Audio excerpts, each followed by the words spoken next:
प्रदेश में चचा को गच्चा वाली जोरदार सियासत हो रही है। तो आज इन तमाम मुद्दों पर होगी जोरदार पॉलिटिकल टक्कर। विपक्ष बनाम सरकार खिंच गई है तलवार। तो स्वागत है आपका टक्कर के ट्यूसडे एडिशन में।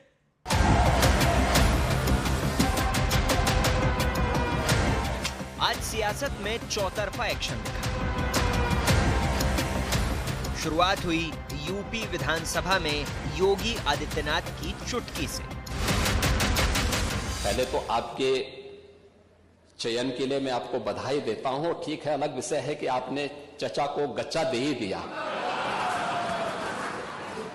चचा बेचारा हमेशा ही ऐसे ही मार खाता है।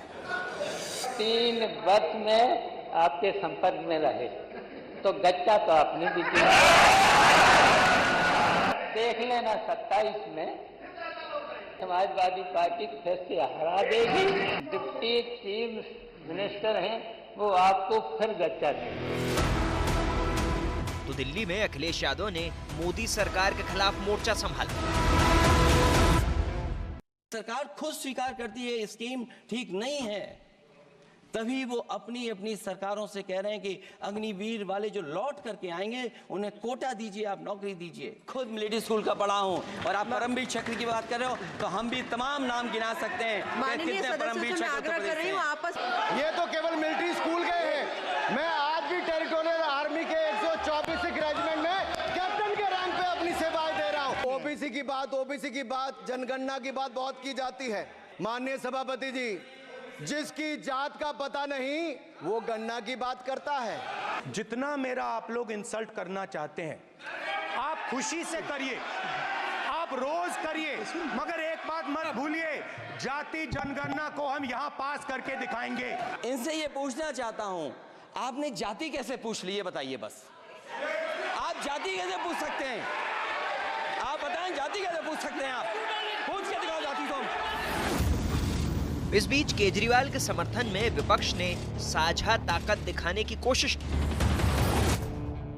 अगर बीजेपी में ये भ्रम है कि पुलिस के डर से हम पीछे हट जाएंगे तो उनका भ्रम आज इस सभा ने तोड़ दिया है। निष्पक्ष निर्वाचन अगर पिछले 2024 में होता तो वो विरोधी पक्ष में होते और हम सब सत्ता पक्ष में होते। इनकी सरकार बुज़दिल सरकार, 5 साल ये टिकने वाले नहीं हैं। केजरीवाल जी को नहीं जेल में डाला है, देश के लोकतंत्र को जेल में डाला है। उधर दिल्ली के मौत के सिस्टम में जान गंवाने वाले 3 छात्रों पर तू मैं का खेल जारी है। राजेंद्र नगर में जो हुआ वो हादसा नहीं, वो हत्या थी। उसका प्रमाण दिन प्रतिदिन सामने आ रहा है। आपराधिक लापरवाही भी रही आम आदमी पार्टी की और उसके अलावा भ्रष्टाचार भी था। ऐसी साजिश आप रच रहे हैं कि नाले भरे रहें, बाढ़ आ जाए, कोई फर्क नहीं। तो ये किसके कहने पे किया गया? बीजेपी और एलजी के कहने पर। ये आपराधिक कृत्य है, इस पर कार्रवाई होनी चाहिए। तो आज इन तमाम मुद्दों पर होगी देश की सबसे बड़ी बहस। विपक्ष वर्सेस सरकार, जंग जोरदार। और अब वक्त है सुप्रसिद्ध विश्लेषण का। विपक्ष और सरकार में जोरदार जंग का आज मैं आपको विश्लेषण बताऊंगा। यह विश्लेषण आपको पूरी कहानी दर्शकों बता के रख देगा कि बीते 2 दिन में क्या क्या हुआ है। अग्निवीर पर अखिलेश यादव कहते हैं अग्निवीर अच्छी योजना नहीं है, मैं मिलिट्री स्कूल से पढ़ा हूं, मुझे पता है। अनुराग ठाकुर उनके सामने आते हैं, वो कहते हैं अग्निवीर में 100% रोजगार की गारंटी, ये मिलिट्री स्कूल से पढ़े हैं, मैं 124 सिख रेजिमेंट का कैप्टन हूं, यह अनुराग ठाकुर ने कहा। अब मैं बढ़ता हूं आगे। सियासी चचा और गच्चा। शिवपाल यादव जो कि अखिलेश यादव जी के चाचा हैं, मुलायम सिंह यादव जी के छोटे भाई, शिवपाल यादव हर बार गच्चा खा जाते हैं, योगी आदित्यनाथ कहते हैं। शिवपाल यादव कहते हैं कि 2 उप मुख्यमंत्री आपको गच्चा देने वाले हैं। अब मैं बढ़ता हूं आगे। केजरीवाल पर इंडिया अलायंस एकजुटता दिखाता है। अखिलेश यादव बड़ी बात कहते हैं। अखिलेश यादव कहते हैं विपक्ष को सत्ता मिली तो ईडी सीबीआई दोनों पर मैं ताला लगवा दूंगा। और बीजेपी कह रही है कि केजरीवाल के समर्थन में उतरा है ठगों का मेला। बीजेपी ने बाकायदा पोस्टर जारी किया है। लेकिन मौत वाला सिस्टम जो है उसमें दिल्ली के एलजी कुछ और कहते हैं, सौरभ भारद्वाज कुछ और कहते हैं। दिल्ली के एलजी साहब कहते हैं ड्रेनेज प्लान वाली फाइलें सौरभ भारद्वाज ने लटका रखी थी। लेकिन सौरभ भारद्वाज जी को सुनिए, मंत्री जी को सुनिए, ड्रेनेज सुधार में बीजेपी के 20 राज्य हमारा मुकाबला नहीं कर सकते। ओल्ड राजेंद्र नगर में जो हादसा हुआ है, 3 छात्रों की जान चली गई है, ये मुकाबला करा रहे हैं जनाब। लेकिन आज का बड़ा सवाल क्या है? बड़ा सवाल यह है कि आपके मुद्दे, व्यूअर्स, मैं सिर्फ आपके मुद्दों की लड़ाई लड़ता हूं, जनता के मुद्दों का बहाना और सियासत से चमकाना। हर नेता अपने आप को चमकाने की कोशिश कर रहा है और आपके मुद्दों पर बात नहीं हो रही है। इसलिए आर पार में न्यूज 18 पर अमीश देवगन आपके मुद्दे को उठाएगा। गौरव भाटिया मेरे साथ हैं, मलूक नागर है मेरे साथ, राष्ट्रीय लोक दल के महासचिव है, फॉर्मर मेंबर ऑफ पार्लियामेंट है। गौरव भाटिया राष्ट्रीय प्रवक्ता है, भारतीय जनता पार्टी के सुप्रीम कोर्ट एडवोकेट है। तहसीन पूनावाला है, राजनीतिक विश्लेषक है। मेरे साथ डॉक्टर अनुराग भदौरिया है, प्रवक्ता समाजवादी पार्टी के। रीना गुप्ता है, प्रवक्ता आम आदमी पार्टी की। आप तमाम लोगों का अभिनंदन है। इस चर्चा की शुरुआत करता हूं मैं आपसे। तहसीन पूनावाला, सवाल बड़ा डायरेक्ट है। पूरे देश की जाति पूछेंगे लेकिन नेता की जाति नहीं पूछी जा सकती। पूरे देश की जाति पूछी जा सकती है लेकिन विपक्षी नेताओं की जाति नहीं पूछी जा सकती, उसमें सदन पे हंगामा होगा। जवाब तहसीन पूनावाला। थैंक यू अमीश जी, आपके शो में मुझे शिरकत करने का मौका मिला। इसलिए कास्ट सेंसस 2011 में जब सेंसस 2011 में हुआ और कास्ट सेंसस जब हुआ तब भाजपा ने उस पर ऑब्जेक्शन लिया था। उसमें भाजपा ने कुछ ऑब्जेक्शन लेकर कहा उसमें एरर्स था। एरर्स सॉर्ट होने के बाद फ्लोर ऑफ द हाउस पे राजनाथ सिंह जी ने कहा था कि 2014 के बाद जो भी सरकार आए उसको रिलीज करे। 2014 के बाद जब राजनाथ सिंह जी गृह मंत्री बने देश के, उनकी जिम्मेदारी हुई, उन्होंने फ्लोर ऑफ द हाउस कहा कि कुछ ही सालों में, क्योंकि 2021 में दूसरा सेंसस होना है, उसके पहले हम इसे रिलीज करेंगे। अब हम आ गए 2024 के अंदर। सेंसस भाजपा के पास है, कांग्रेस गलत, सपा गलत, अरविंद केजरीवाल गलत, हेमंत सोरेन गलत, सारे गलत। राजनाथ सिंह जी ने ये बात फ्लोर ऑफ द हाउस कही थी, ये वादा है भाजपा का, भाजपा इसको रिलीज कर दे। कास्ट सेंसस उनके पास डेटा पड़ा हुआ है, क्यों रिलीज नहीं कर रही? मैं आपको बता रहा हूँ क्यों रिलीज नहीं कर रही। यहाँ पे अपनी बात समाप्त करता हूँ, क्योंकि आप कोई भी एक सूबा ले लीजिए। चलो उदाहरण के तौर पर हम उत्तर प्रदेश ले लेते हैं। आपके व्यूअर्स को मैं चैलेंज देता हूँ, वो इस वक्त अपना मोबाइल निकाले, चैट जीपीटी या गूगल निकाले, जितने भी एसपी देख ले कितने एसपी दलित है या मैं कहता हूँ आपकी बात को ऊपर रखता हूँ। Amit ji please, Amit ji 10 second, Amit ji 10 second, मेरी बात समाप्त होने दी। नहीं अमित जी प्लीज, नहीं आई रिक्वेस्ट यू। नहीं ये मेरा पंचलाइन था। सेंसस की बात है, मैं कह ही नहीं रहा कि जातिगत जनगणना होनी चाहिए नहीं होनी चाहिए। मैं सवाल आपसे बड़ा सीधा पूछ रहा हूं, अगर पूरे देश की जाति पूछी जा सकती है, विपक्ष के नेताओं की जाति नहीं पूछी जा सकती, वो आउट ऑफ रीच है इस मुद्दे पर। मैं उसी का जवाब दे रहा हूं, मैं उसी का जवाब दे रहा हूं, कोई आउट ऑफ रीच नहीं, मैं उसी का जवाब दे रहा हूं। मैं अपनी जवाब समाप्त होने दीजिए प्लीज। आप जितने भी सेंट्रल यूनिवर्सिटीज हैं उनके वाइस चांसलर देख लीजिए। अगर जितने हमारे दलित सिटीजन्स प्रोफेसर हैं, अगर उतने वाइस चांसलर आपको मिल गया उनके संख्या के अनुसार, मैं अपना नाम इस शो पे बदल दूंगा, मैं आपके शो पे आना बंद कर दूंगा। उतने दलित वाइस चांसलर आपको मिलेंगे। चलो आप सुप्रीम कोर्ट में देख लीजिए, उतने आपके कितने चीफ जस्टिस दलित समाज से आए, सुप्रीम कोर्ट में देख लीजिए। आज के वर्तमान के हाई कोर्ट में देख लीजिए, जितने हमारे दलित समाज या ओबीसी समाज के है संख्या है, उतने क्या चीफ जस्टिस हाई कोर्ट्स में है? क्यों उनको इंसाफ नहीं मिलना चाहिए? और अगर आपके जो सवाल है विपक्ष का, मैं तो आपको कह रहा हूं विपक्ष में भी होना चाहिए, पॉलिटिक्स में भी होना चाहिए, हर जगह होना चाहिए, क्यों नहीं होना चाहिए? और पॉलिटिक्स में सीमित रखते हैं हम, तो हंगामा मच गया सदन के अंदर, आज हंगामा मच गया इसी विषय को लेकर। जब इस पर बात हुई तो अखिलेश जी भी गुस्सा गए और राहुल जी को भी गुस्सा आ गया। उन्होंने बोला राहुल जी तो मुझे गाली दी गई है।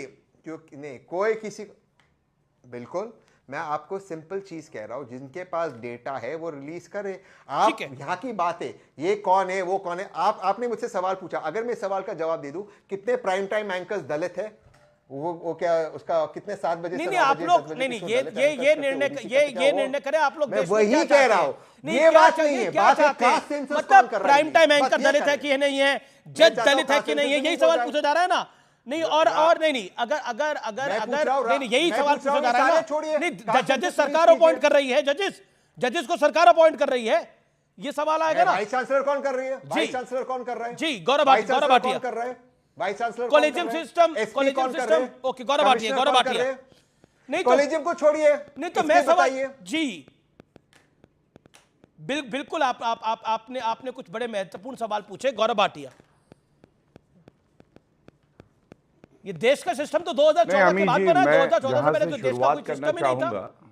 मैं सबसे पहले शुरुआत करना चाहूंगा, देखिए बालक बुद्धि, अपरिपक्व, गैर जिम्मेदार, जिसको वहां के सदन के रूल्स के बारे में भी नहीं पता है, वो इस तरह के बयान देता है जिस पे मैं आता हूं। लेकिन बधाई हो मीडिया को और मैं मीडिया को बधाई इसलिए देता हूं कि यही राहुल गांधी कहते थे मीडिया गोदी मीडिया है, और 46 मिनट तक बकवास चलती रही राहुल गांधी की, झूठ चलता रहा, प्रपंच चलता रहा, और मीडिया ने लाइव दिखाया, आपके चैनल ने भी दिखाया। लेकिन अमीश देवगन जी ये बताइए, पहले तो सीबीआई पिंजरे का तोता था कांग्रेस के समय में, अब तो वो कह रहे कि मीडिया डरा हुआ है और पिंजरे में है। क्या अमीश देवगन जी आप घर नहीं जाते हैं, आप पिंजरे में बंधे हुए हैं? मुझे नहीं पता, मुझे लगा आप घर जाते हैं, आपके पास कमरा है, आप निर्भीकता से सवाल पूछते हैं। लेकिन नेता प्रतिपक्ष बता रहे हैं कि अमीश देवगन पिंजरे में बंद है। वो पिंजरा कहां है बताइएगा जरूर सारे दर्शकों को। अब मैं आता हूं तथ्यों पे। देखिए, आज ये पूछा जाना चाहिए, किसानों पे पहले बात करते हैं। एमएसपी स्वामीनाथन जी की रिपोर्ट आई 2006 में, 8 साल ठंडे बस्ते में रही, नरेंद्र मोदी जी ने एमएसपी लागू किया और स्वामीनाथन जी ने धन्यवाद दिया नरेंद्र मोदी जी को। पहला तथ्य। दूसरा तथ्य, 50,000 करोड़ रुपए कर्जा माफ करेंगे। जब 2009 का चुनाव आ रहा था उससे पहले घोषणा करी, घोटाला कर दिया। हमने आज जेपी नड्डा जी ने संसद के पटल पर बताया है, केवल प्रधानमंत्री किसान सम्मान निधि में 3.5 लाख करोड़ रुपए लगभग दिया है किसानों को। अब 3.5 लाख करोड़ ज्यादा है या 50,000 करोड़ ज्यादा है, ये प्लीज तय कर लीजिए। अब आते हैं पिछड़े समाज पे। नरेंद्र मोदी जी तो पिछड़े समाज से आते हैं, उनको गाली काहे देते हो? देश के प्रधानमंत्री भी हैं, पिछड़े समाज से भी आते हैं, तो ये नफरत क्यों है? दूसरी बात, लीडर ऑफ ऑपोजिशन बनाना था, राहुल गांधी को क्यों बनाया? बना देते किसी पिछड़े समाज के व्यक्ति को। अरे सपा आपके साथ है, जब से पार्टी बनी है अमीर जी, यादव परिवार के बाहर का अध्यक्ष नहीं दे पाए। लालू प्रसाद यादव साथ में है, उनकी पार्टी में क्या कोई पिछड़े समाज से यादव परिवार के बाहर का सदस्य बना है? नहीं बना है। और सेंसस पे बता दूं, 2011 में सेंसस हुआ था, पी चिदम्बरम ने उसका विरोध करके कहा इसे सार्वजनिक ना करो, देश को खतरा है। कर्नाटका में कास्ट सर्वे हुआ है, डीके शिव कुमार और सिद्धारमैया में आपस में लड़ाई चल रही है और ज्ञान दे रहा है संसद के पटल पर कि होना चाहिए। पहले तय कर लीजिए आप करना क्या चाहते हैं। और अंत करूंगा एक बात कह के, राजीव गांधी फाउंडेशन, मैंने पेज खोला हुआ है, इसके सदस्य कौन है बताइए? सोनिया गांधी, मनमोहन सिंह, पी चिदम्बरम, सुमन दुबे, अशोक गांगुली, मोंटेक सिंह आलूवालिया, राहुल गांधी, प्रियंका गांधी वाड्रा और विजय महाजन। मतलब 9 में 3, 33% तो आरक्षण यहां गांधी परिवार का है। और कितने पिछड़े समाज से, SC ST से है बता दे। राजीव गांधी फाउंडेशन तो सब सोनिया गांधी के हाथ पे है, बताइए। ओके देखिए, मतलब जिसे कहते हैं ना कि हींग लगे ना फिटकरी रंग चोखा है, ये कहावत मैं इसलिए बोल रहा हूं। एक सेकंड, मैं तहसीन पूनावाला, ये कहावत मैं इसलिए बोल रहा हूं कि अपना कुछ जा नहीं रहा, सदन में इस बात को कर दो। और अपनी पॉलिटिकल पार्टीज में कुछ फॉलो नहीं हो रहा, लेकिन ये सदन में इस बात को कर दो। उसके बाद अभी आप भी आए, आपने बोला देखिए मीडिया में कितने दलित हैं। मीडिया में दलित का 2014 के बाद से नहीं आ रहे हैं क्या? 2014 के बाद से नहीं आ रहे हैं? 1947 के बाद से देख लेते हैं क्या हिसाब किताब है पूरा, ठीक है। और आपने जजेस की बात करी, क्या 2014 के बाद से जजेस नहीं आ रहे हैं? हम 1947 के बाद पूरा देख लेते हैं। और इस देश के अंदर आरक्षण का विरोध किसने किया था? मैं बताऊंगा कि आप बताएंगे? स्वर्गीय राजीव गांधी ने। I agree with you Amish ji. Tehseen Poonawalla ji, मैं अपना जवाब देता हूँ। मैं तो आपसे बिल्कुल इत्तेफाक रखता हूँ। बिल्कुल। मैं कह रहा हूँ कि अगर 1947 से 2014 तक कुछ चीजें नहीं हुई इम्प्लीमेंट, क्या उसका मतलब है 2014 के बाद नहीं होना चाहिए इम्प्लीमेंट? अमीश जी यार, मैं ऐसे शो नहीं करता हूँ अमीश जी, मैं ऐसे नहीं करता हूँ, आप जानते हो। मैं आपके शो में नहीं, कोई सारे सवाल के जवाब पूछे जाएंगे। कर्नाटका का कास्ट सर्वे हुआ था, उसको अगर हो गया तब मैं बोलूंगा, पूछिए उनसे। अमीश जी अगर हो गया, तहसीन में क्यों पॉइंट? अमीश जी मैं अगर हो गया तो मैं उसका जवाब देता हूँ। Thank you. 2014 से 2024 तक माननीय प्रधानमंत्री नरेंद्र मोदी जी थे। राजनाथ सिंह जी ने कहा हम इसको रिलीज करेंगे। क्या चिदम्बरम जी के बोलने पे, सोनिया जी के बोलने पे, राहुल जी के बोलने पे, उस वक्त राजीव गांधी जी ने अपोज किया, नेहरू जी ने अपोज किया, इसलिए उन्होंने आज मोदी जी रिलीज नहीं कर रहे कास्ट सेंसस? आपने क्यों नहीं किया? ये कोई बात हुई? ये कोई लॉजिक? देखिए ऐसा है अमित जी, तहसीन, आप इधर मुझे उधर मत बुलाएं, घुमाओ। मैं आपके शो पे सवाल रहूं, क्या है जान मैं अपना दो। जवाब दे दूं। इंदिरा गांधी ने अमित जी, विरोध आप किया, उनको राजीव बोलने गांधी ने दीजिए, विरोध उनका हो गया, किया। उसके बाद मुझे चांस दीजिए। 2011 का सेंसस अमित जी, हो गया तो आप आपने मुझे सार्वजनिक बताइए। किया और कर्नाटका ठीक वाला है, आपका वैलिड कास्ट सवाल है। ये सवाल है। लेट तहसीन इस पे उत्तर पूनावाला, दीजिए। तहसीन पूनावाला को आप 40 सेकंड का वक्त दे, वो जवाब देंगे। वो बोले कर्नाटक भी नहीं कर रहा, हिमाचल की सरकार भी नहीं क्यों कर रही, इसका जवाब तहसीन पूनावाला ऑन स्क्रीन। मैं सारे सवालों के जवाब देता हूं, प्लीज। मैं कभी कोई चीज को अवॉइड नहीं कर रहा, लेकिन जब मैं बोल रहा हूं प्लीज मेरा फ्लो ना टूटे। मैं किसी के बीच में कभी आपके शो में नहीं बोलता हूं। I think thank you. Number 1, मैं कह रहा हूं कांग्रेस गलत, मैं कह रहा हूं स्वर्गीय शहीद राजीव गांधी जी गलत, इंदिरा जी गलत, नेहरू जी गलत। चलो मान ली, इसलिए वो पावर के बाहर गए, सत्ता के बाहर गए। अब तो सत्ता में माननीय नरेंद्र मोदी जी है, उन्होंने क्यों नहीं किया रिलीज? हम वर्तमान की बात नहीं करेंगे, हम जो पास्ट में गलती उसकी बात करेंगे। अगर यही पैमाना है तो राहुल गांधी उन्हीं के बेटे शहीद राजीव गांधी के बेटे कर रहे से रिलीज, तो कीजिए ना से रिलीज। बिहार में किसकी सरकार थी? कांग्रेस की थी ना जब रिलीज हुआ। अब रिलीज होने के बाद बिहार के अंदर क्या उस अनुसार आपने नौकरियां दी? क्या उस अनुसार आपने पद दिया? आपने नहीं दिया। किया ना बिहार में रिलीज कांग्रेस और आरजेडी की सरकार ने।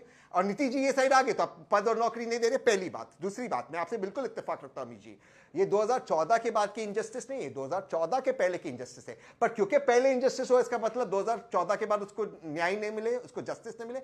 अगर हमें जस्टिस देना है हमारे फेलो सिटीजन्स को, हमारे देश के नागरिकों को, तो जिसकी जितनी संख्या बारी उसकी उतनी हिस्सेदारी। मैं अपनी बात समाप्त करता हूं, एंकर्स को छोड़ दीजिए, मैं सिंपल सवाल से अपनी बात को समाप्त करता हूं। जितने भी सेंट्रल यूनिवर्सिटीज हैं जो सीधे सीधे मोदी जी के नीचे आते, वहां पे दलित समाज और ओबीसी समाज के वाइस चांसलर्स क्यों नहीं है? जितनी उनकी संख्या है उतनी। इसका जवाब नहीं, आपने बोला मीडिया में भी इंजस्टिस हो रहा है। मैं 23 साल से मीडिया में हूं, मैंने और मैं एडिटर रहा इससे पहले चैनल के अंदर, अभी इस चैनल में संपादक हूं। एक बात बता रहा हूं, पिछले 23 साल से मैं मीडिया के अंदर हूं और काम कर रहा हूं। पहले रिपोर्टर, फिर उसके बाद न्यूज एडिटर और आज मैनेजिंग एडिटर। मैंने आज तक किसी की जाति पूछ के उसको जर्नलिज्म के काम में नहीं दिया, सिर्फ उसके काम को देख के दिया। मुझे नहीं पता ये किस युग की आप बात कर रहे हैं और किस युग की आप बात नहीं कर रहे हैं। लेकिन गौरव भाटिया, देखिए अनुराग वेट कर रहे हैं। ओके ठीक है, दे दीजिए 15 सेकंड का जवाब। हाँ दीजिए 15 सेकंड का जवाब, बोलिए। 10 सेकंड मैं आपने 10 सेकंड चाहता हूं। मैं तो आपकी बहुत रिस्पेक्ट करता हूं, आप तो डिजर्व करते हैं, लेकिन क्या कोई दलित एडिटर इन चीफ होना डिजर्व नहीं करता? ये मेरा आपसे सवाल है। तो क्यों नहीं है? मैं आप पे नहीं शर्त होता, आप डिजर्विंग है। ओके गौरव, पर ये सर कैसे क्यों नहीं है? दलित होगा नहीं होगा, इसका सरकार से क्या लेना देना? इसका कॉम्पिटेंस से लेना देना है, इसका सरकार से कोई लेना देना नहीं है। कांग्रेस की भी सरकार नहीं है, यूपी में सपा की भी सरकार नहीं है। ओके गौरव भाटिया, चलिए मैं उत्तर दे दूं। Then Anurag Bhadauria. Okay Gaurav, make your point. देखिए किस तरह से उत्तर नहीं देते हैं, कुतर्क देते हैं। इन्होंने जुडिशरी की बात कर दी। इनको यह भी नहीं पता है कि संविधान में क्या लिखा है, independence of judiciary, collegium system है। लेकिन तब भी मैं कहता हूं भारत का लोकतंत्र कितना मजबूत है। जस्टिस बालाकृष्णन पिछड़े समाज से आते हैं, वो चीफ जस्टिस ऑफ इंडिया बने और अभी भी सिटिंग जज हैं। जब कांग्रेस की सरकार पे सीनियर मोस्ट है, आगे चल के चीफ जस्टिस ऑफ इंडिया बनेंगे सीनियोरिटी से, जस्टिस गवई, वो भी पिछड़े समाज से आते हैं। लेकिन आज सवाल ये पूछा संख्या जाएगा, और 2 बने 25 साल, आप क्या पिंजरे में है? चिल्लाइए मत। मैंने अब आप वही काम कर रहे हैं, चिल्ला रहे हैं। मैं चिल्ला नहीं मैंने रहा हूं, क्या आपने सवाल बीच पूछा में था? आपने बीच मैंने में बोला, इनसे इसलिए सवाल ये बोला, पूछा वरना मैं था, नहीं बोलता। बीच में नहीं। हाँ ठीक है, आपने मेरी अच्छा बात को सिद्ध कर दिया। मैं आपको थैंक यू बोलना चाहता हूं। मैं आपको छोटा 25 भाई साल में मानता 2 हूं। चीफ आप जस्टिस जो सवाल करेंगे, आप जो सवाल करेंगे मैं प्रयास करूंगा उसका उत्तर दे दूं, लेकिन मैं कुतर्क नहीं करूंगा। सुनिए अमित जी, मैं एक सवाल किसानों पे बात कर रहे थे, राहुल गांधी, पूछना चाहूंगा। किसानों पे ये बताइए, अभी एक रिपोर्ट आई है, आपके चैनल ने भी दिखाई है, कर्नाटका में 15 महीने से कांग्रेस की सरकार है और 1200 किसानों ने आत्महत्या करी है। 1,80,000 किसानों ने आत्महत्या करी थी यूपीए के 10 साल में। राहुल गांधी कर्नाटका क्यों नहीं जाते? क्यों वहां पे एक बार सुध नहीं लेते किसानों की? पार्लियामेंट में ओछी घटिया राजनीति करते हो, किसानों की चिंता नहीं करते। एमएसपी तुमने लागू नहीं किया, स्वामीनाथन जी ने तारीफ करी नरेंद्र मोदी जी की। हम लोग योजनाएं लाते हैं और तुम हल्की बातें करते हो। दूसरी बात, राहुल गांधी ने एक बात और कही थी, उन्होंने कहा ये लोग तस्वीरों से डरते हैं। तो मैं एक बात आपको बताना चाहूंगा, तस्वीरों से 3 तस्वीरें दिखाता हूं, राहुल गांधी का विकेट गिर जाएगा। पहली देखिए, यासीन मलिक के साथ हैं, ये कौन है? पूर्व प्रधानमंत्री मनमोहन सिंह जी, आज ये जेल में है। उसके बाद एक तस्वीर मैं और दिखाता हूं, एक बड़ी खबर आ रही है। अधीर रंजन चौधरी को अचानक पश्चिम बंगाल कांग्रेस अध्यक्ष पद से हटा दिया गया है और बैठक खत्म होने के बाद अधीर रंजन चौधरी बोले, मैं बैठक से पहले अध्यक्ष था और बैठक के बाद पूर्व अध्यक्ष हो गया हूं, मुझे कोई जानकारी नहीं थी और तत्काल प्रभाव से फैसला लागू हो गया। अधीर रंजन चौधरी को अध्यक्ष पद से हटा दिया गया है। पश्चिम बंगाल में लगातार ममता सरकार के खिलाफ बोल रहे थे, वो ममता सरकार के खिलाफ बयानबाजी कर रहे थे, उन्हें हटा दिया गया है। ये कांग्रेस का एक्शन है या ममता के खिलाफ बोलने का रिएक्शन है, ये देखने वाली बात होगी। मेरे साथ जी,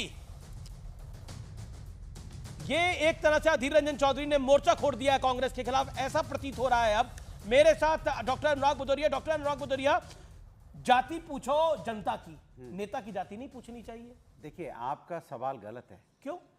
आपने देखा होगा पार्लियामेंट के अंदर में भारतीय जनता पार्टी की जैसी की आदत है हमेशा डायरेक्ट इनडायरेक्ट गाली देके बात करने की।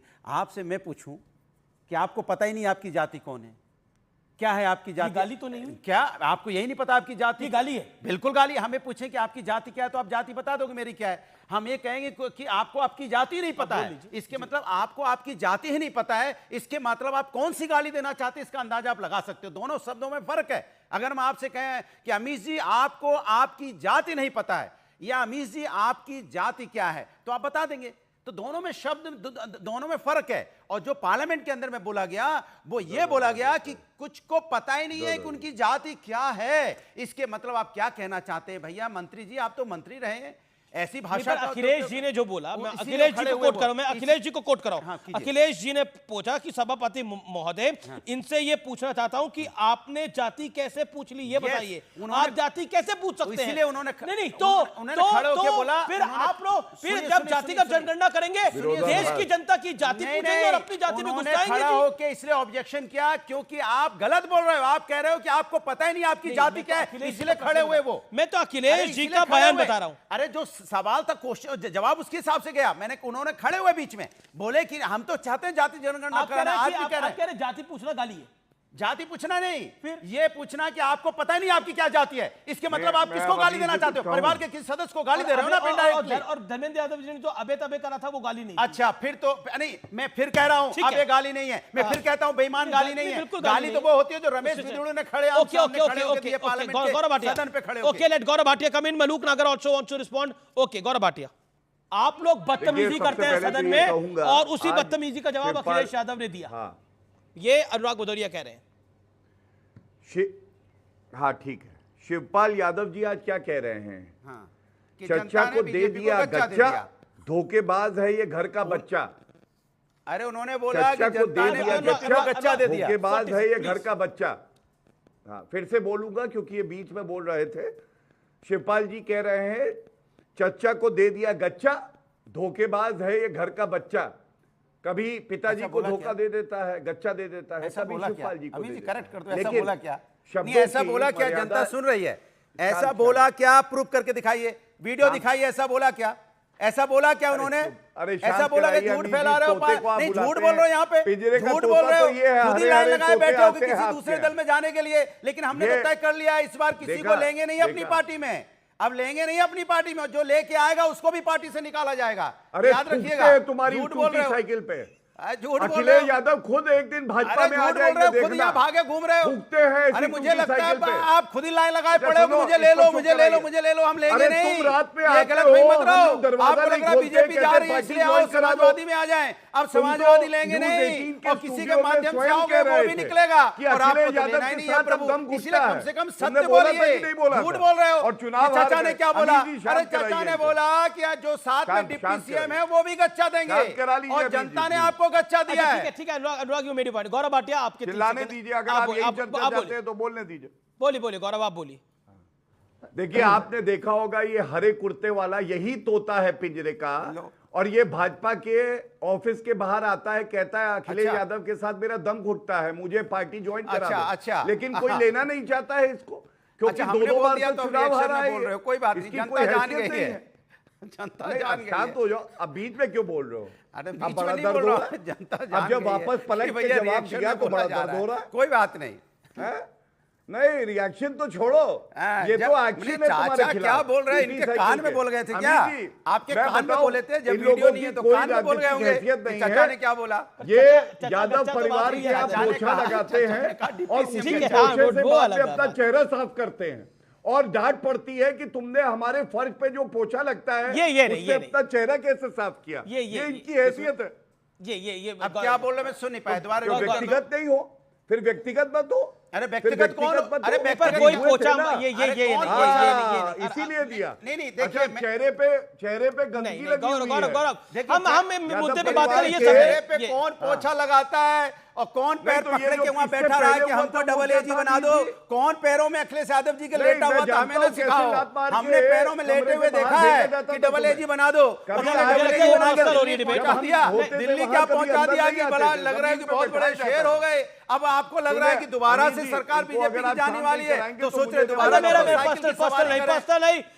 सुनिए। देखिए प्लीज, पैरों में कोई लेटा पड़ा है, कोई पोछा अरे लगा रहा है, भाषा ये की विषय नहीं मर्यादा ऐसी होगी है। तो क्या बोलेंगे? मेरा निवेदन है, आप दोनों अपनी पार्टी के सम्मानित नेता हैं, मेरे लिए भी दोनों आप बहुत बहुत सम्मानित हैं। मेरा निवेदन है, गौरव जी आप तो सुप्रीम कोर्ट के सीनियर एडवोकेट भी हैं, मेरा निवेदन को स्वीकार करें। और मैं मुद्दे पर आता हूं। मलूक नागर है, मलूक नागर मैं अभी जी अपनी बात पूरी करना चाहूंगा। बिल्कुल, आप अब मैं एनडीए के पास ही जा रहा हूं। मलूक नागर आप ही के सहयोगी हैं, काफी देर से वेट कर रहे हैं। मलूक नहीं, नागर, पहले मैं अपनी बात तो पूरी कर लूं, फिर आप जाइएगा। बिल्कुल आप आगे कर गलत बात है अभी जी, ये गलत है। अच्छा आप बोल लीजिए 30 सेकंड। चलिए जैसा अच्छा बोलिए गौरव, मेक यू पॉइंट। 30 सेकंड्स में धन्यवाद जी थैंक यू। देखिए हाँ, गौरव अभी जी को बुलवा मैं दो, एक अमित बात गौरव जरूर जी को कहना बुलवा दो। चाहता हूं आपसे। पहली जी बात, मलूक जी, पहली बात व्यक्तिगत टिप्पणी नहीं होनी चाहिए। दूसरी बात, बीच में नहीं बोलना चाहिए। जो कमजोर खिलाड़ी होता है वो ये करता है। आज का मुद्दा जो है, आप कह रहे हैं ना पिछड़े समाज का भला है, मेरा सवाल है, सवाल का उत्तर मिल जाएगा। मैं सल्यूट करूंगा अनुराग भदौरिया को। चलिए, पहला, यादव परिवार के बाहर का पिछड़े समाज का कोई अध्यक्ष सपा में क्यों नहीं बना जब से पार्टी बनी है? दूसरा, सफाई महोत्सव जब तक सरकार में थे तो सफाई महोत्सव जनता के रुपए से कराते थे, 2017 के बाद क्यों नहीं कराया? क्या हम देखते नहीं हैं? ये सरकारी तंत्र का दुरुपयोग, जनता का रुपया जो है, ठीक है Gaurav you made your point, okay 20 second Anurag को दे दीजिए, समाजवादी पिछड़ों का भला करेंगे। सुनिए समाजवादी पार्टी में वही यहाँ पे विरोधी दल नेता, अध्यक्ष या राष्ट्राध्यक्ष बनता है जिसको कार्यकर्ता जनता चुनती है। आज देखिए कौन है, कौन है विधानसभा के अंदर में लीडर अपोजिशन? माता प्रसाद पांडे जी है कि नहीं? माता प्रसाद पांडे जी है कि नहीं? मैं जवाब दे रहा हूं, सुन तो लो। माता प्रसाद पांडे जी हमारे विरोधी दल नेता है कि नहीं है कि नहीं? बताइए आप। वो चुने गए कि नहीं? क्योंकि सदस्य ने उनको चुना तो वो है। अब समाजवादी पार्टी तो संगठन की पार्टी है। ठीक है, you made your point. Maluk Nagar, लेकिन एक बड़ी खबर आ रही है, मैं उस बड़ी खबर की तरफ भी जाऊंगा। अखिलेश यादव का एक बड़ा स्टेटमेंट आया है अब से कुछ देर पहले। अगर इंडिया गठबंधन की सरकार बनेगी, और वो कह रहे हैं कि जरूर बनेगी, बहुत बड़ा बयान अखिलेश यादव का। सपा सुप्रीमो ने बहुत बड़ी स्टेटमेंट दे दी है कि अगर हम सत्ता में आए, अगर हम सरकार में आए तो ईडी और सीबीआई को बंद कर देंगे। यह क्लियर कट कहा गया है। ईडी और सीबीआई के बारे में एग्जैक्टली क्या कहा है, बिना नाम लिए सुन लेते हैं अखिलेश यादव ने। कि कई ऐसी संस्थाएं हैं दिल्ली के पास जो पॉलिटिकल लोगों को समय समय पर परेशान करती हैं। वो संस्थाएं उन्हें न्याय नहीं देने देती हैं। कई ऐसी संस्थाएं हैं जो जानबूझ करके पॉलिटिकल लोगों को बदनाम करने के लिए, उनको अपमानित करने के लिए, झूठे मुकदमे लगाने के लिए हैं। अगर जब कभी भी संस्था हम लोग सत्ता में आएंगे, ऐसी संस्थाओं को हमेशा के लिए खत्म कर देंगे। तो डायरेक्टली इनडायरेक्टली इंडिया अलायंस कह रहा है कि सीबीआई और ईडी को बंद कर दिया जाएगा। इंडिया अलायंस का यह कहना है। मलूक नागर, यह सब कैसे होगा? बात तो संविधान की थी और संविधान ने ईडी सीबीआई बना रखी है। देखिए रमेश जी, इतना जोरदार विषय था और उसको पर्सनल लेवल पे ले गए हमारे भदौरिया साहब। अरे देश में आजादी के तुरंत बाद विमुख जाति 52 में रिलीज करी, पहले उनको ट्राइबल घोषित करा, 68 में सेंट्रल गवर्नमेंट ने नोटिफिकेशन जारी करा, मैंने ये मुद्दा पार्लियामेंट में उठाया है। उनको सुविधाएं पिछले 60 सालों में नहीं मिली, अब मिलनी शुरू हुई है। और इस देश के माननीय प्रधानमंत्री संसद में आके कहते हैं मैंने इतने पिछड़े मिनिस्टर बनाए, मैंने इतने दलित मिनिस्टर बनाए, और उसकी कॉपी करके मजबूरी में आज कांग्रेस के नेता बोलते हैं, पिछड़ों की बात करते हैं, दलितों की बात करते हैं। और 2004 से 2014 तक महिला आरक्षण बिल पेंडिंग पड़ा रहा, क्योंकि उसमें समाजवादी पार्टी के नेता ने, आरएलडी और आरजेडी और बीएसपी तमाम लोगों ने कहा पिछड़ों और दलितों का रिजर्वेशन होना चाहिए।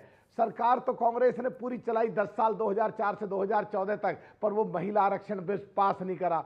एक तरफ राहुल गांधी जी कहते हैं कि मैं जब अपने पिताजी के पास, अपनी दादी के पास, अपने पड़नाना के पास प्रधानमंत्री कार्यालय जाता था तो वहां दलितों के और पिछड़ों के हकों की रक्षा या जितना काम होना चाहिए था नहीं हुआ। तो क्या पूरा देश ये माने 60 साल में पिछड़ों के साथ और दलितों के साथ नाइंसाफी हुई, या आज ये माने कि बाबा अंबेडकर साहब की जो विचारधारा थी, चौधरी चरण सिंह जी की जो विचारधारा थी, आज उस पे काम हो रहा है, खुल के चर्चा हो रही है, पक्ष भी विपक्ष भी सब लगे पड़े हैं। एक चीज मैं कह रहा हूं, जो आज 73% की बात की कांग्रेस के राहुल गांधी जी ने, वो 73% नहीं है, 80% के करीब है अमीश देवगन जी। और इस देश में अब ऐसा कुछ हो नहीं सकता जो इनके हक अब कोई भी रख ले। माननीय प्रधानमंत्री जी ने तो सदन में खड़े होकर किया, मैं डीओपीटी लॉ जस्टिस में मेंबर था, उसमें आंकड़े आते थे 60 साल में कांग्रेस का अगर इतिहास देखें तो कहीं 25%, 15% सीटें भरी होती थी, अभी भी 60, 70, 80% तक पहुंची हैं, अभी भी बहुत सीटें खाली हैं। अब इनको हक तो देना ही पड़ेगा। क्रेडिट कोई ले, काम कोई करे। 60 साल पहले शोषण किसी ने करा, वोट किसी ने ली, काम उनका करा नहीं, राज दूसरों ने करे, आज उनके हक मिलने की बात आई है। देवगन साहब, तो टॉपिक वही रहना चाहिए जो देश की पार्लियामेंट में टकर रहा, जो 2024 के चुनाव में रहा और जो आज है। और बिल्कुल टॉपिक वही है, लेकिन ये बड़ी खबर के दलित बाबा अंबेडकर साहब, देवगन जी खत्म कर रहा हूं, जी नागर साहब, बाबा अंबेडकर साहब की सोच थी, चौधरी चरण सिंह जी की सोच थी, माननीय प्रधानमंत्री उसे लेके चल रहे हैं, सदन में खड़े होकर कह रहे हैं, फिर दिक्कत क्या हो रही है, फिर ये क्रेडिट लेने की बाढ़ क्यों आई है, फिर 60 साल पीछे शोषण क्यों कांग्रेस के द्वारा होता रहा है। और कम से कम एक अच्छी बात है कि करीब 80% लोगों को, पिछड़े और दलितों को, रीना गुप्ता, आम आदमी पार्टी की रीना गुप्ता, इंतजार करिए एक उनको। ओके मलूक नागर, आपको मैंने मौका दिया। रीना गुप्ता, प्रश्न यह है कि अखिलेश यादव कह रहे हैं कि ऐसी संस्थाएं, ईडी सीबीआई पर उनका इशारा है कि हम इंडिया अलायंस की सरकार आई तो बंद कर देंगे, लेकिन संविधान की बात है तो संविधान सम्मति तो ये संस्थाएं हैं। आज आपके नेता अंदर है तो आपको बुरी लग रही है। अमीश जी, इन संस्थाओं का जितना मिसयूज भारतीय जनता पार्टी ने किया है, इस देश के इतिहास में कभी नहीं हुआ है। आप देखिए, जिस केस में अरविंद केजरीवाल जी को बंद किया है, उसमें देखिए सुप्रीम कोर्ट के कितने स्ट्रांग ऑब्जर्वेशंस हैं।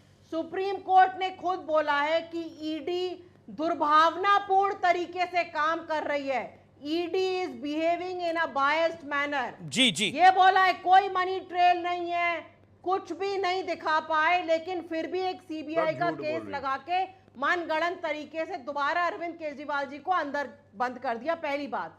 दूसरी बात, भारतीय जनता पार्टी दलितों, आदिवासियों और पिछड़ों के खिलाफ है, ये तो पूरा देश जानता है। मैं आपको 2 उदाहरण दूंगी। जब नई पार्लियामेंट का इनॉग्रेशन हुआ तो इन्होंने मुर्मू जी को नहीं बुलाया वहां पे, सिर्फ इस वजह से कि वो आदिवासी समाज से हैं। जब राम मंदिर का शिलान्यास हुआ तब इन्होंने रामनाथ कोविंद जी को नहीं बुलाया, क्योंकि वो पिछड़े वर्ग से आते हैं। आप देखिए, जब इतने बड़े बड़े पदों पे आसीन लोगों के खिलाफ इनकी ऐसी मंशा रहती है, और मध्य प्रदेश में तो इनके नेता ने एक आदिवासी बच्चे के सर पे पेशाब करी थी। ये लोग संविधान में विश्वास नहीं रखते, ये मनुस्मृति में विश्वास रखते हैं, और ये पिछड़ों के खिलाफ, आदिवासियों के खिलाफ हमेशा से थे और हमेशा रहेंगे। इसीलिए ये लोग बोल रहे थे 400 पार 400 पार।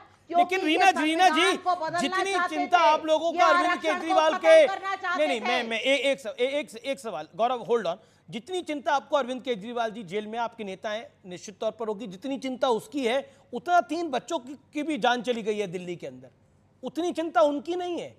और जब उनकी चिंता की बात थी तो अब आप अरविंद जी की शुगर की चिंता कर रहे थे पार्लियामेंट के अंदर, ये सदन में खुद देखा। क्या आपको लगता नहीं है कि पॉलिटिकली आपकी भी आंसरेबिलिटी है, और आप खुद ही, आपकी सरकार एमसीडी में है, आपकी सरकार दिल्ली में है, और आप खुद ही विरोध कर रहे हैं? किसके खिलाफ विरोध है वो?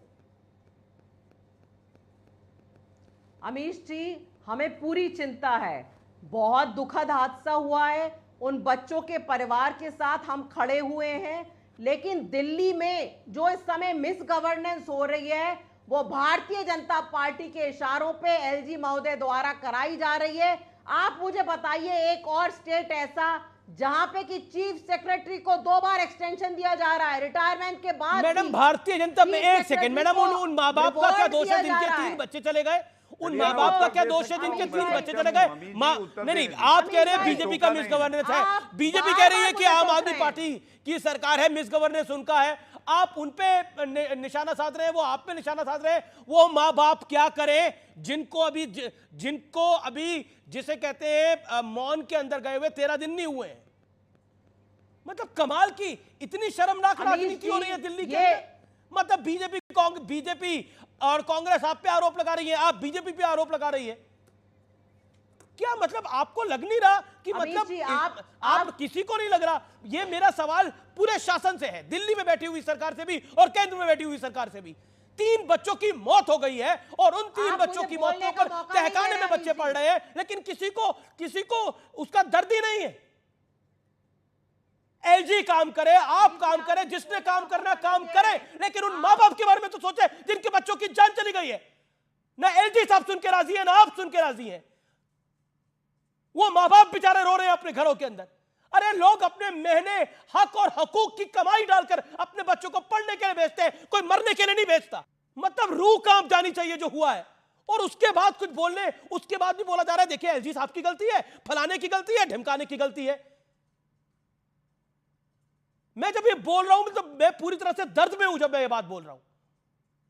गौरव भाटिया, आप बोलेंगे इनकी गलती है, एलजी साहब को होम मिनिस्ट्री भी तो कुछ कह सकती है कि भाई क्यों नहीं हुआ। आप बोलने ही नहीं दे रहे हैं। मैं आपको पूरा बोलने दे रहा हूं मैडम, बोलने ही नहीं यहां बोलने का मुकाबला हो रहा है। गौरव भाटिया, ओके गौरव भाटिया, अब आप फिर गौरव भाटिया पे चले गए। आपने 2 बार ही बोला गौरव भाटिया कुछ जवाब लेना जरूरी है। गौरव सवाल किया है तो मुझे बोलने तो दीजिए। मैं आपको मौका दूंगा आगे। Gaurav ji, Gaurav Bhatia, make your point. देखिए, इसको अराजक अपराध पार्टी बुलाते थे और ये इतनी बेशर्म है।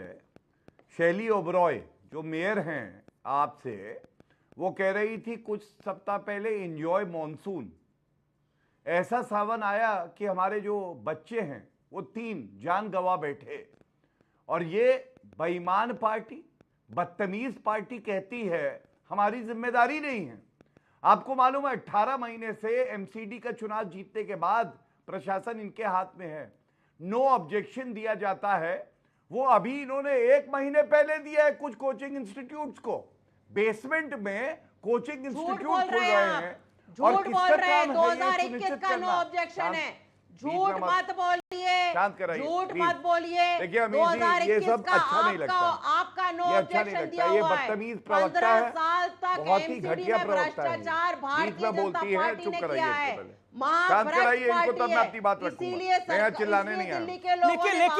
लेकिन आपकी काउंसलर वहां मैडम कुछ स्टडी और कुछ ग्राउंड रिपोर्टिंग हमारे रिपोर्टर्स ने भी करी है। आपकी वहां पर जो काउंसलर है वो तो खुद ही रूल फ्लाउट कर रही है। वहां पे बच्चे कह रहे हैं कि ये सारा जो हिस्सा है ये एमएलए और काउंसलर को जाता है। क्या जवाब देंगी इस बात का आप? इसमें भी एलजी का दोष है क्या? मैडम आप लोग सरकार में है। रीना गुप्ता, देखिए पहली बात तो ये 2021 में इस बेसमेंट को जो अप्रूवल मिली थी वो सिर्फ स्टोरेज की अप्रूवल मिली थी। 2021 में अप्रूवल दी गई थी भारतीय जनता पार्टी के द्वारा। करने का काम ये किसका है? ओवरनाइट बेसमेंट नहीं बने हैं, सब जगह जो बेसमेंट बने हैं पूरी दिल्ली में 15 साल तक, उनके बारे में नहीं 15 साल सोचे। तक इन्होंने भ्रष्टाचार किया, हर जगह इलीगल कंस्ट्रक्शन करने दिया, उसकी वजह से ये बेसमेंट सारे परिवार देखे पापी आपका हाल सरकार आई है, किस तरह से अभी भी बदतमीजी करेंगे, और हर जगह एक बार संवेदनाएं प्रकट नहीं करेंगे। ठीक है, बड़ी खबर आ रही है, प्रियंका गांधी वाड्रा ने बड़ा अटैक किया है कि आज सदन में 80% संसद सदस्यों को गाली दी गई है। ये कहा है प्रियंका गांधी वाड्रा ने, जातिगत जनगणना देश की मांग है, ये कहा है। यानी 80% लोग चाहते हैं जातिगत जनगणना, ये कहा है। सीधे तौर पर संसद में आज जाति पूछी गई है। ये कांग्रेस ने इसको बड़ा विषय बना लिया है। मैं सीधा 80% देश के, माफ करिए, देश के 80% लोगों को गाली दी गई है, बड़ा विषय बना लिया है कांग्रेस पार्टी ने। तो कांग्रेस इसको बड़ा विषय बना रही है। गौरव भाटिया, ये शार्प रिएक्शन, लगता है गौरव तक आवाज नहीं जा पा रही। मैं रुक करता हूं अनुराग भदौरिया का। अनुराग भदौरिया, विपक्ष से बड़ा विषय बना रहा है। बिल्कुल, ये तो सत्ता पक्ष की आदत हो चुकी है समाज के अंदर में कैसे डिवाइड एंड रूल करें। जैसे हमने आपको पहले ही बताया था, जब ये कावड़ यात्रा निकलनी थी तब भी इन्होंने कहा था कि नेम प्लेट सामने लिख के चलो। अब पार्लियामेंट के अंदर में कह रहे हैं कि भाई पार्लियामेंट के अंदर, सदन के अंदर तो कम से कम सदन की गरिमा को आप रखो ना। उसके अंदर कह रहे हो कुछ लोगों को पता ही नहीं है कि उनकी जाति क्या है। भाई ये तो सरासर गाली है। ठीक है, जी मैं जवाब देता हूं। गौरव भाटिया, सदन के अंदर जो जाति पूछी गई उसको लेकर कांग्रेस इसको बड़ा विषय बना रही है। वो कह रही है देश के 80% लोगों को गाली दे रही है बीजेपी। नहीं अमीर जी, मुझे ये बताइए, प्रियंका वाड्रा गांधी ने जब प्रधानमंत्री जी को कहा था कि नीच राजनीति करते हैं, और प्रधानमंत्री जी ने कहा था प्रियंका वाड्रा मेरी बेटी की तरह है, वो क्या था?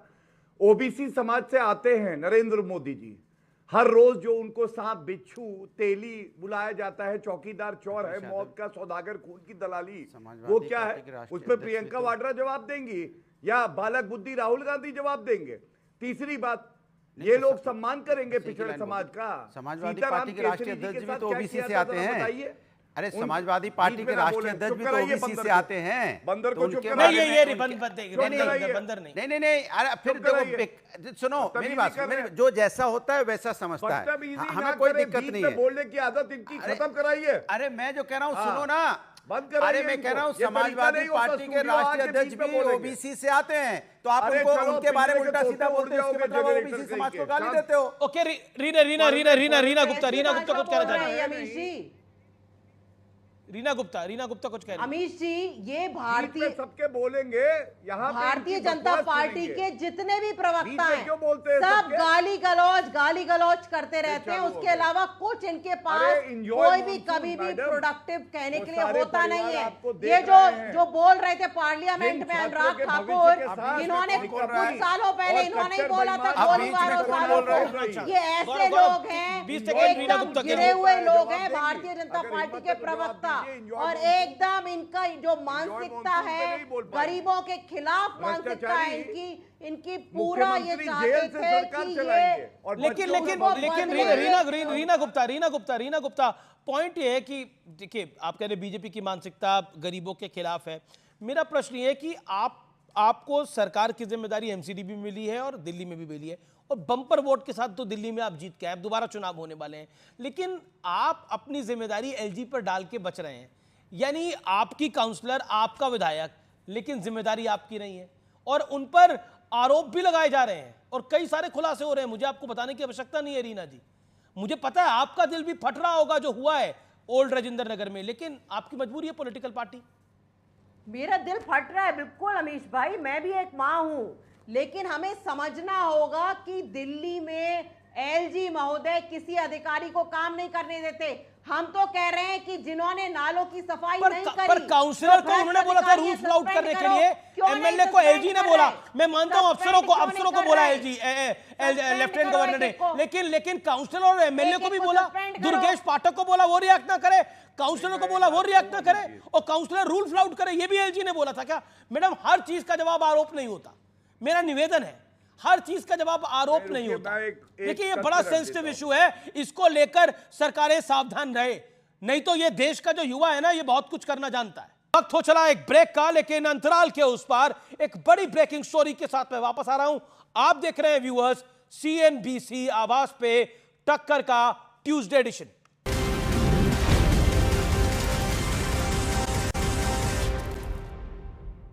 वेलकम बैक व्यूअर्स, आप देख रहे हैं CNBC आवाज और टक्कर में आपका एक बार फिर अभिनंदन है। टक्कर का ट्यूसडे एडिशन जारी है।